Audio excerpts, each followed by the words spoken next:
Senjakala di Mataram, sebab-sebab kekuasaan Sunan Amangkurat Agung runtuh. Negeri Mataram telah menjadi negeri besar pada masa kekuasaan Raja ketiga Sultan Agung Cokrokusumo. Namun hanya dalam waktu singkat negeri itu surut kekuasaannya, hingga akhirnya jatuh pada masa kekuasaan Raja berikutnya, Sunan Amangkurat Agung. Mengapa bisa terjadi? Kita akan menelusuri sebab-sebab kehancuran negeri besar itu yang terjadi begitu mendadak dan dalam waktu singkat.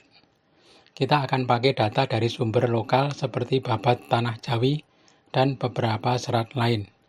Dan juga akan kita simak hasil kajian dari beberapa sarjana yang mempelajari masalah ini, seperti De Graaf dan Rickleff. Sunan Amangkurat Agung naik tahta dengan gelar Kanjeng Susunan Amangkurat Senopati Tanah Jawi Abdurrahman Sayyidin Panotogomo pada tahun 1646 Masehi. Lahir dari Permaisuri Putri Adipati Batang atau yang disebut dengan Ratu Wetan, putra Sultan Agung ini tidak banyak disebut di dalam serat-serat Babat. Namanya sewaktu lahir adalah Raden Mas Sayyidin. Sewaktu menjadi putra mahkota namanya adalah Pangeran Aryo Mataram. Sunan Amangkurat mengawali kekuasaan dengan tidak mulus.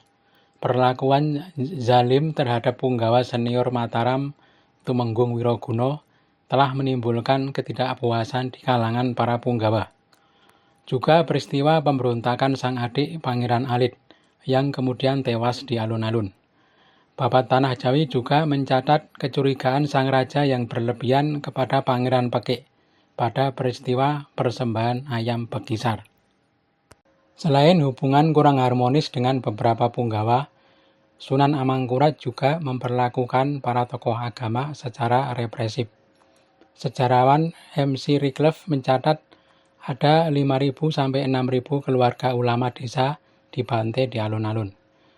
De Graaf juga mencatat Sunan Amangkurat kurang cakap dalam mengelola hubungan dengan luar negeri.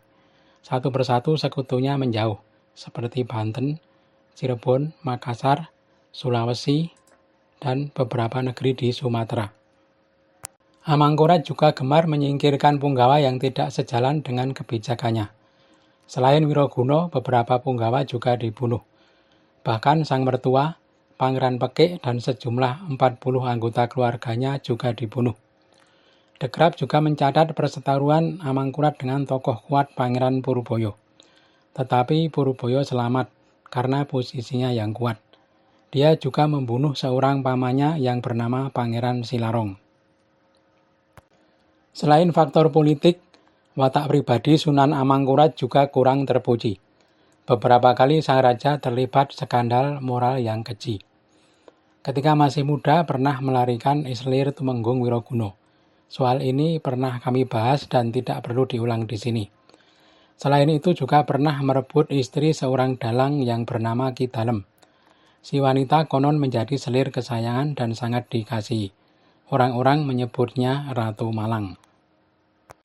Ketika Ratu Malang meninggal karena sakit, sejumlah 40 orang pelayannya dikurung dan dibiarkan mati kelaparan. Setelah peristiwa ini, sang Sunan masih berebut gadis bernama Roro Oyi dengan putra mahkota. Peristiwa terakhir inilah yang menyebabkan sang Sunan menghukum mati Pangeran Pekik dan 40 kerabatnya. Berbagai tindakan kejam dan keji yang dilakukan Amangkurat Agung membuat para punggawa dalam keadaan resah. Timbul gerakan makar secara laten. Para punggawa meminta agar putra mahkota segera mengambil tahta dari sang ayah. Namun putra mahkota merasa segan. Lalu timbul permufakatan secara rahasia dengan seorang tokoh agama yang disegani, Panembahan Romo.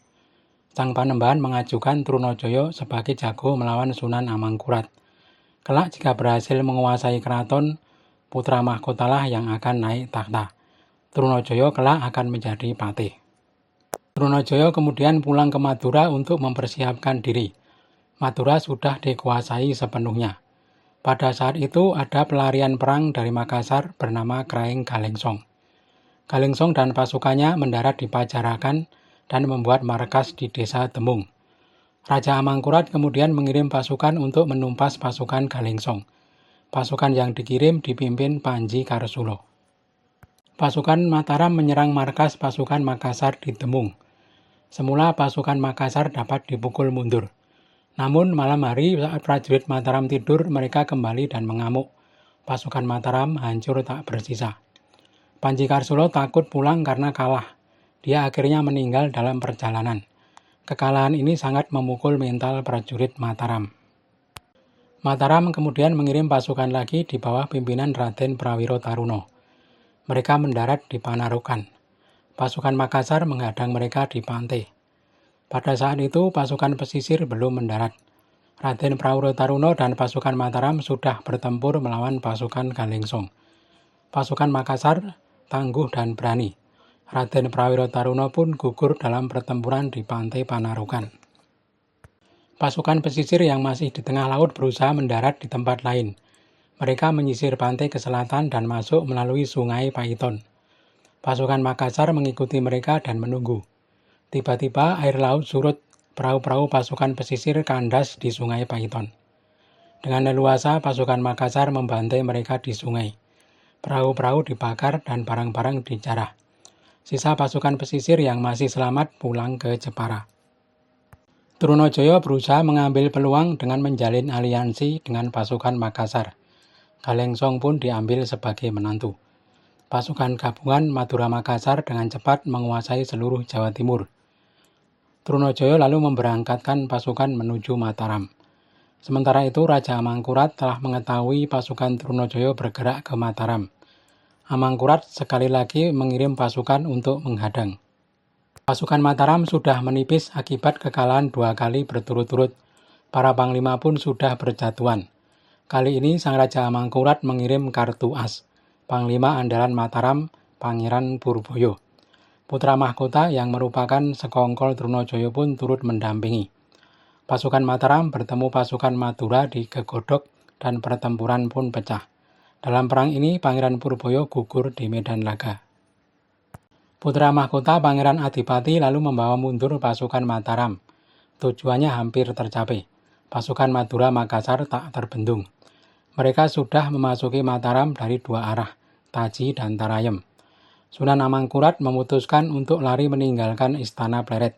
Tanpa perlawanan, pasukan Trunojoyo dengan mudah menguasai Kedaton Pleret. Mataram sudah runtuh.